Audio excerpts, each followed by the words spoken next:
dues coses, de fet, que l'aprenentatge del català aporta a l'estranger que no sigui només les coses normals, és a dir, poder xerrar amb la gent, poder aconseguir segons quines feines, etc. Una és la sensació, i això és una sensació que m'han explicat tots els amics estrangers, exestrangers, catalanoparlants, sense excepció.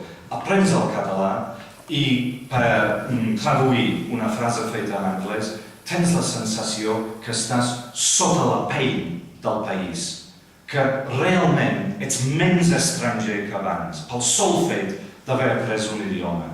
Fins i tot he utilitzat a vegades la metàfora del passaport invisible. És la sensació que jo personalment he tingut. Els catalans, evidentment, no et poden donar un passaport, no et poden donar cap paper que diu que ets català. Potser menys mal que sigui així, perquè amb l'idioma ja en tenen prou per fer-te sentir molt menys estranger del que eres abans. És a dir,